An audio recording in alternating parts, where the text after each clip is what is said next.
Mark Reckless.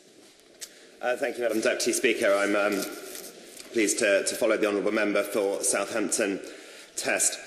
I'm not sure, though, if I agree with him in terms of the logic of this bill or of the amendment, let alone its coherence. He says that a lot of people will want to vote for this for these logical and coherent reasons.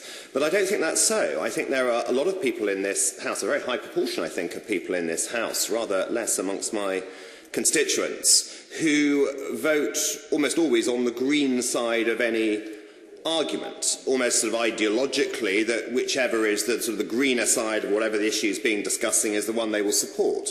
The problem about that approach is it's led to a network of legislation and other commitments in this country particularly, which are internally incoherent and make no sense. And instead of looking at it at the round and seeing perhaps how best could they attain their overall objective, be that decarbonisation or otherwise, they support each and every or various disparate initiatives which add up to a whole which simply does not make sense, even by their own objectives. The promoters of this amendment say that they do it to bring certainty for investors. Yet the Minister says that is also his objective, certainty for investors. And the Minister also mentioned that he wanted to protect, to insulate consumers from price spikes.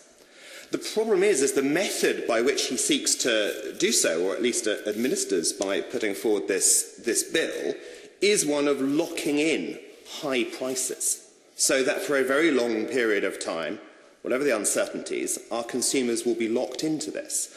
And what the bill does, its primary purpose, is not really about decarbonisation of electricity. Its primary purpose is to set up this contract for difference model that allows the government to sign long-term, very expensive contracts with all manner of energy producers that it will pick winners among through some opaque process, and give certainty to investors that our consumers will be forced to pay those prices and have them added to their electricity bills throughout the length of the contracts, with those contracts potentially containing a change of law clause that means even if in the future, if we want to unpick that, that may not be possible.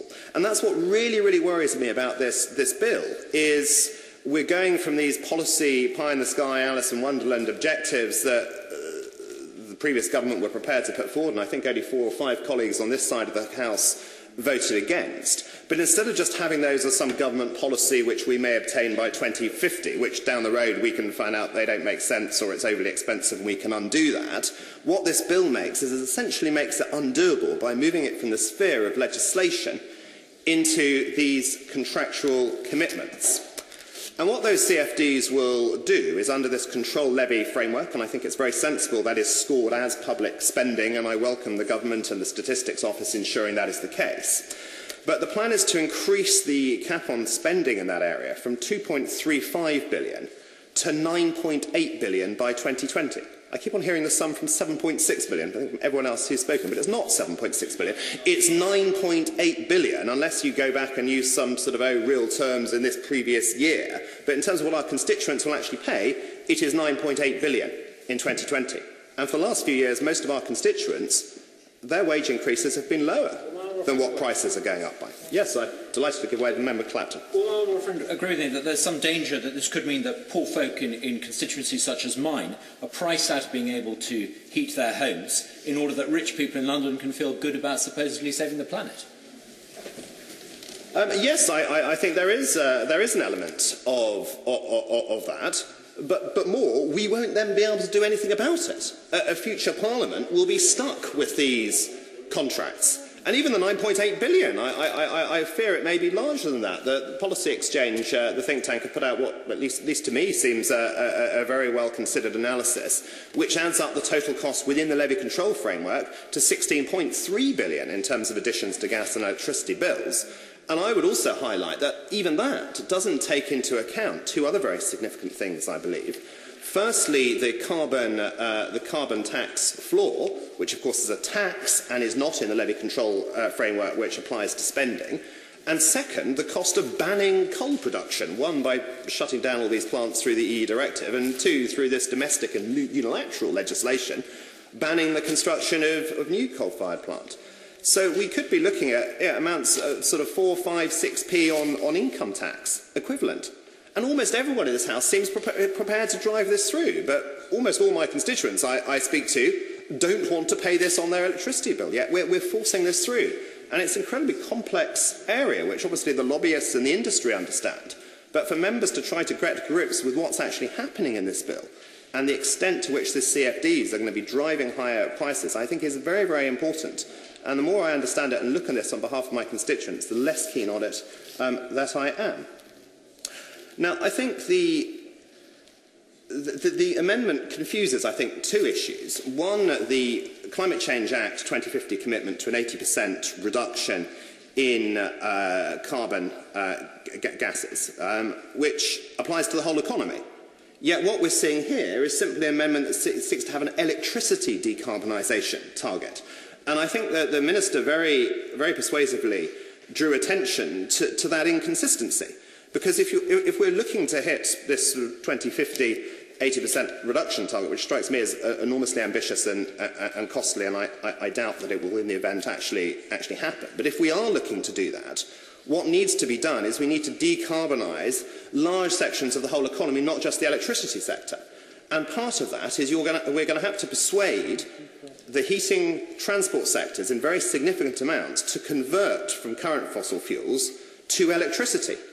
Whereas because we're seeking to accelerate decarbonisation of electricity still more through this amendment, we are shoving up the costs of electricity so high that it is hugely unattractive for those sectors to switch to electricity instead of their current fossil fuel. So even on its own terms, this electricity decarbonisation target risks setting back its avowed goal of helping towards this purported 2050 target for decarbonisation of the economy as a whole. Nonetheless, one thing one might say for the amendment is that it potentially exposes the contradictions in current policy. And we've heard a lot about this grand bargain. And the honourable member for Edinburgh West was very, very honest, I felt, in setting out how much the Lib Dems have gained on this and how little they have given up in consequence. And while sort of on balance I'm not supportive of this amendment, I'm not quite sure why we've sold the pass on so many other issues in order to avoid our having to make the decision in 2014, which we're quite happy to kick down the road to be made in 2016. And the inconsistencies in this are really very, very significant. But if I may, I'd like just to turn to the honourable member for Brent North and his remarks earlier. I'm pleased to see him still in his seat. Because he was suggesting that somehow it would be cheaper to go down this route of having renewable electricity rather than having electricity, I think, largely from gas. What he didn't mention about the report from the Committee on Climate Change he cited was the basis of their calculation. And I'll just quote this one paragraph. Beyond 2030, bills would fall in a low-carbon system as new low-carbon capacity is commissioned at lower cost than older capacity, assuming learning and deployment leads to cost reductions. In contrast, for a system with a major share of generation from unabated gas, bills would continue to increase as carbon prices continue to rise. So the whole basis of what he's saying is predicated on the assumption that there is this massive carbon tax rising, and that is endogenous, that is within the system. But of course it's endogenous to his own model, and I give way. In fact, if the honourable member had been paying attention, he'll notice that I did actually make reference to that very point. I talked about the basis upon which the Climate Change Committee had made its assessment and included that very point. But in fact, that is why the Climate Change Committee concluded that only if the rest of the world gives up its aspiration to avoid dangerous climate change, and therefore we can assume that the price of carbon will not continue to rise, only in that scenario could it make economic sense for the government to pursue the strategy that he is now suggesting. Yes, on both the occasions I've sought to intervene, I've had an exchange with the honourable member. He's replied that it's been my failure of understanding rather than his failure of explanation. May we together perhaps put on the record the key facts behind that assumption? One, that the carbon tax, the carbon floor, has just come in at £16 from nothing before, that it's going to go up to £32 by 2020, and that it will go up still further to £76 per tonne by 2030, and, incredibly, that by 2050 it will be a minimum of £200 and perhaps up to £500 per tonne of carbon, compared to less than £2 per tonne of carbon currently in the European trading system. Now, of course, if you assume exponentially, absolutely enormous rises in carbon tax, then obviously it is cheaper for the consumers and indeed the producers of the electricity to use incredibly grotesquely expensive renewables than it is to use cheap fossil fuels if to one of them you apply an assumption of a vast tax you're going to be imposing on it. But even in that scenario, there, of course, is the benefit to the Treasury of that tax coming in, which in many of the other areas of this debate there isn't that counter-benefit. And if the Treasury wanted, it could use that to fund the levy control framework, such that overall for our society, using gas would be an enormous amount cheaper than it would be to use the renewables. If I may just trouble members just with one other quotation, because I think it sort of sums up this bill as well, and I think probably better than I can in terms of anything else that I've read. But the summary is the government's proposal for electricity market reform, based effectively on signing long-term fixed-price contracts for difference, with its preferred mix of generators, is unsuited to a world of uncertainty. It is predicated on an assumption of relatively high future gas prices. It risks imposing large expense on UK energy bill payers if that assumption proves wrong. And rather than the Committee on Climate Change that Honourable Member for Brent North is so keen on citing, perhaps I may look at the Department for Energy and Climate Change. And I don't necessarily agree with everything that they put out in terms of their analysis. But on the impact assessment for the renewable energy strategy, the department estimated the net cost up to 2030 would be £12 billion on an assumption of high gas prices. On their central assumption of gas prices, they estimated it would be £56 billion, yet they admitted if gas prices were lower, then the net cost of that renewables up to 2030 would be £95 billion.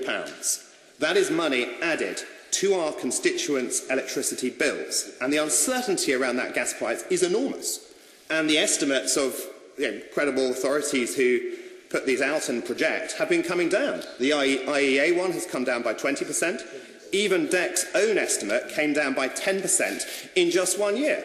And if there is any serious exploitation of shale in this country and elsewhere and in the EU on the same basis that we've seen in the US or even close to it, then that whole assumption of high and somewhat rising gas prices that whole energy bill strategy is based on will be shown to be completely wrong and will lead to us as a country locking ourselves in to contracts which will cost our constituents absolutely enormous sums of money, utterly unnecessarily. I give way again.